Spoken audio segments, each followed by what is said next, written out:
بسم اللہ الحمد للہ والصلاة والسلام علی رسول اللہ۔ معزز سامعین کرام اور ناظرین اعظام، صحیح مسلم کے اندر حضرت ثوبان رضی اللہ تعالی عنہ سے مروی ایک حدیث ہے۔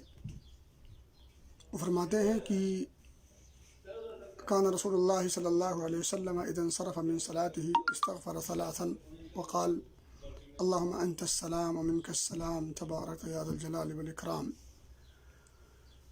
اور ترمذی کے اندر بھی ایک حدیث ملتی ہے جس کی راوی حضرت عائشہ صدیقہ رضی اللہ تعالی عنہا فرماتی ہیں کہ کان النبی صلی اللہ علیہ وسلم اذا خرج من الخلا قال غفرانک، رواہ الترمذی وحسنہ۔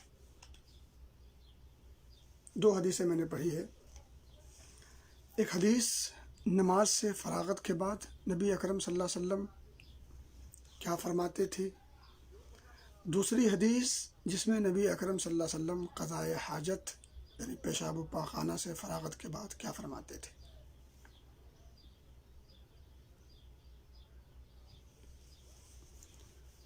آپ بھی سوچ رہے ہوں گے کہ یہ میں کیا لے کے بیٹھ گیا۔ میرے بھائی دوستو، جن ایام سے اور جن حالات سے ہم گزر رہے ہیں،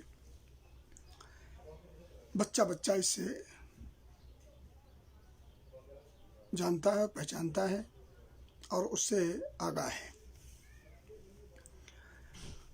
آپ نے بارہا لوگوں سے کہتے ہوئے سنا ہوگا، حتیٰ کہ اطباء ماہرین ڈاکٹروں کا بھی یہ مشورہ ہے کہ اپنے ہاتھوں کو صابن سے بار بار دھوئیں،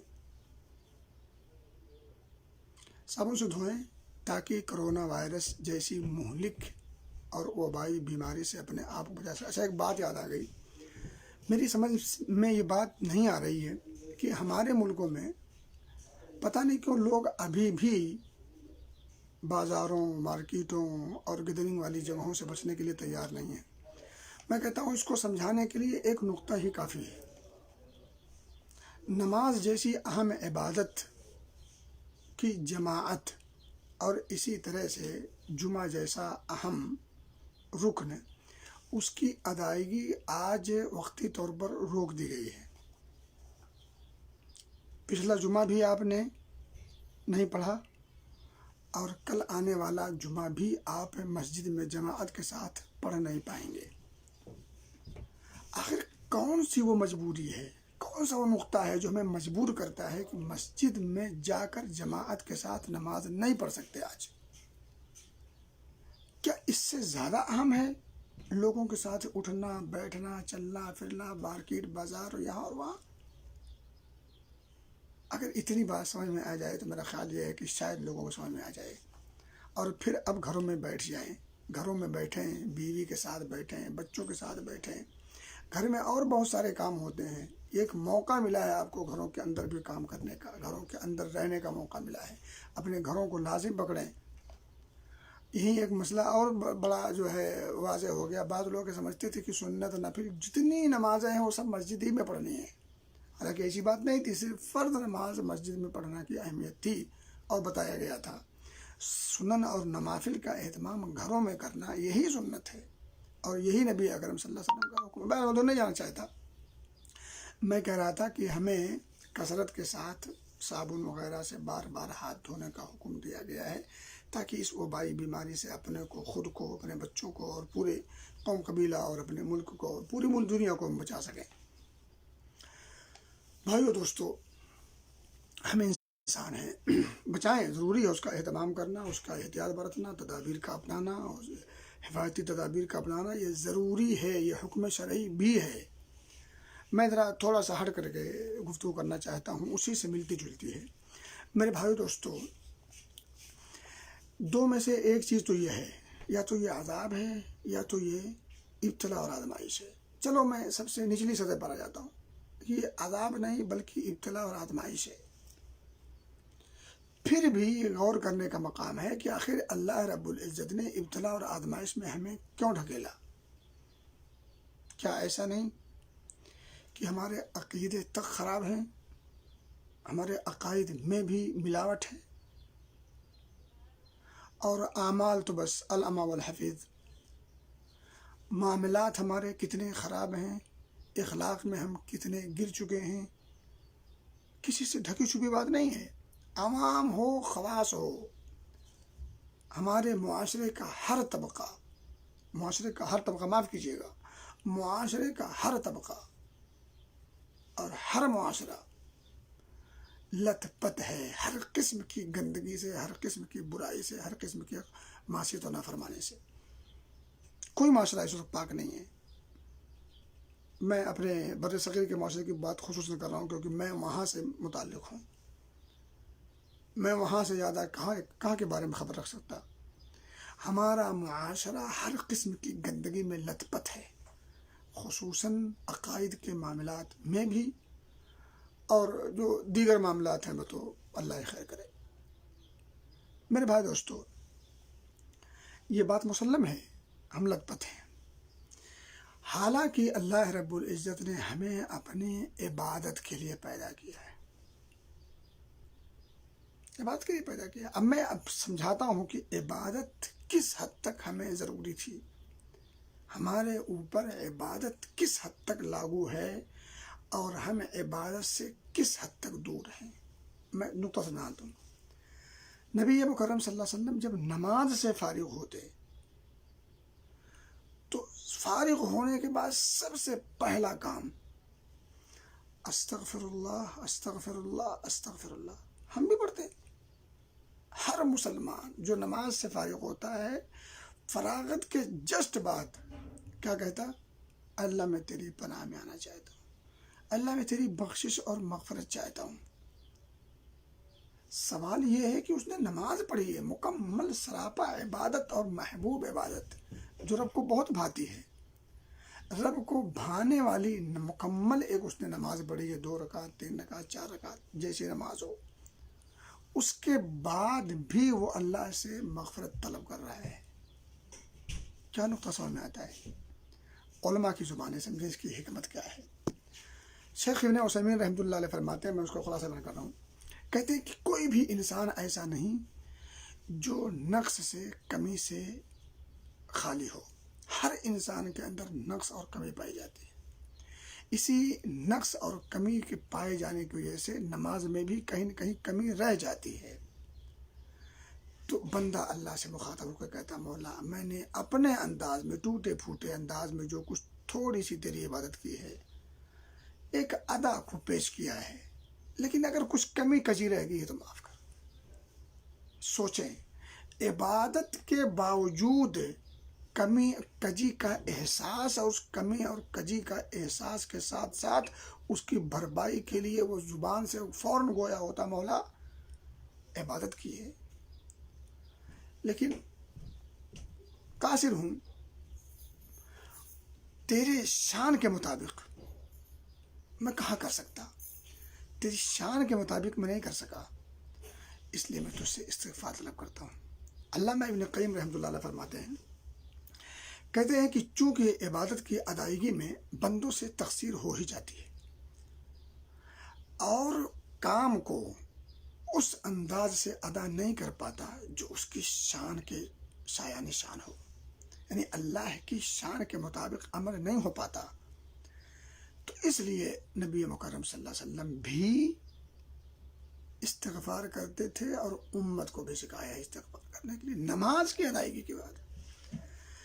میرے بھائی دوستو، معلوم یہ ہوا کہ خشوع خضوع میں جو کمیاں رہ جاتی ہیں یا ادائیگی میں جو کمیاں رہ جاتی ہیں، یعنی ظاہری کمیاں باطنی کمیاں، ان دونوں کمیوں کی بھرپائی کے لیے نماز سے فارغ ہونے کے جسٹ بعد بندہ استغفر اللہ استغفر اللہ استغفر اللہ کہتا ہے۔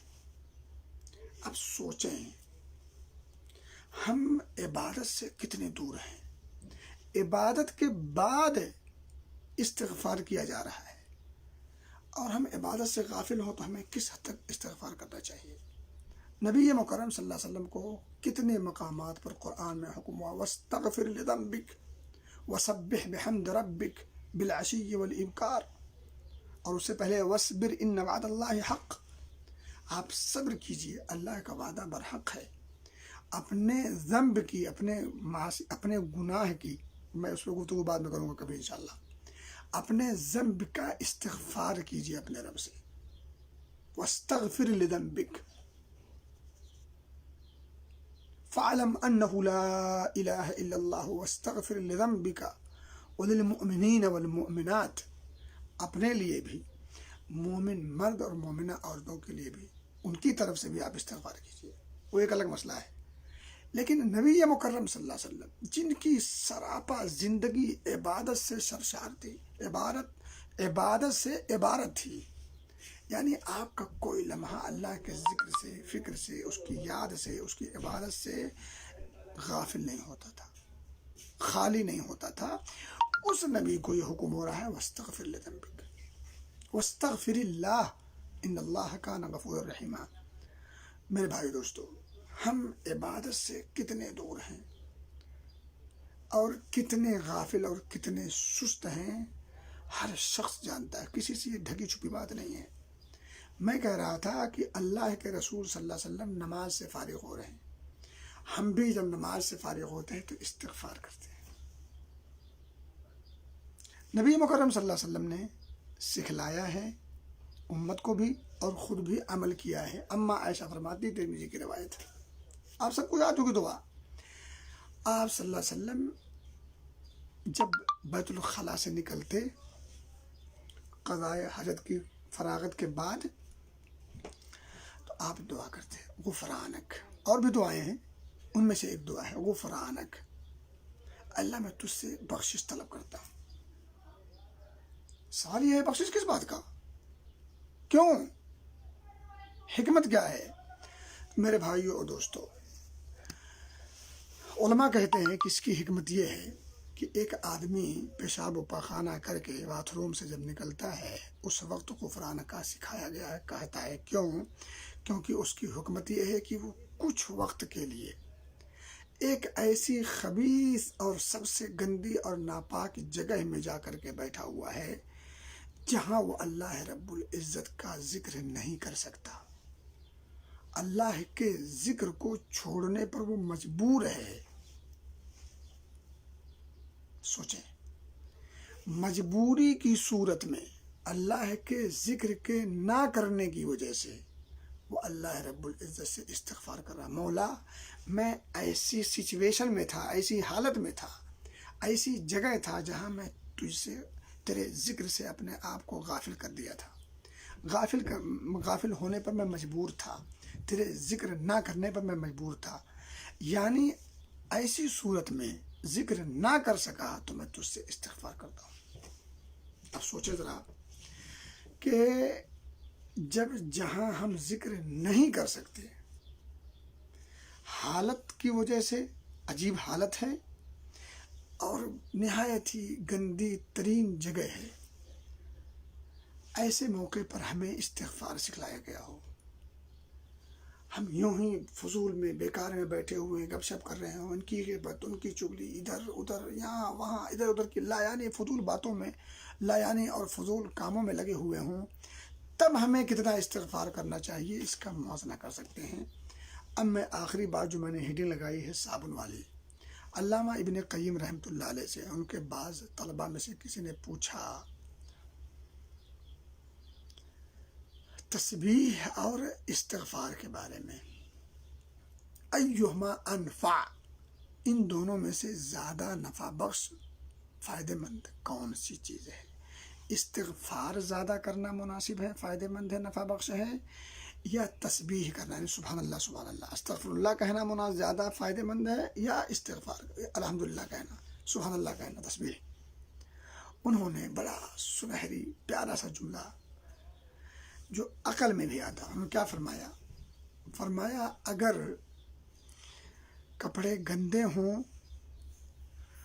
تو صابن اور گرم پانی فائدہ مند ہوتا ہے، اور اگر کپڑے پاک اور صاف ہوں، نظیف ہوں، تو ایسے موقع پر بخور، وہ جو عطر کی ایک قسم ہے اعلیٰ کوالٹی کی، ایسے موقع پر بخور کی دھونی دی جائے اور عرق گلاب چھڑکا جائے، لیکن جب صاف ہوں۔ اور ہم میں کا کون ہے وہ شخص جو معصیت نافرمانی، گناہ، ذنب سے پاک ہے، منزہ اور مبرہ ہے۔ ہم سب گنہگار ہیں، ہم سب گناہوں میں سے لت پت ہیں۔ اس لیے خاص کر اس پرفتن موقع پر استغفار کی اہمیت بڑھ جاتی ہے۔ استغفار کثرت سے کیا کریں۔ نبی مکرم صلی اللہ علیہ وسلم کو استغفار کا جو حکم ہوا تو اس کے بعد آپ کی زندگی میں استغفار کی وہ کثرت آئی، وہ روانی آئی کہ صحابہ پوچھنے پر مجبور ہو گئے، میں ادھر نہیں جانا چاہتا۔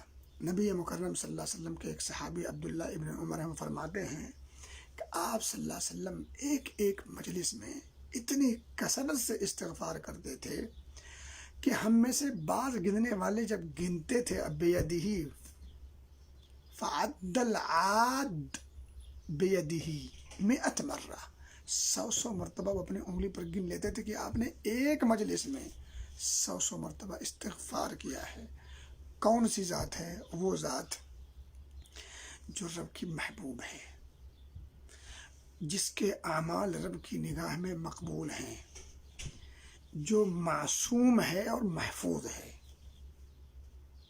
محبوب و مقبول ذات، معصوم و محفوظ ذات کے استغفار کا یہ عالم ہو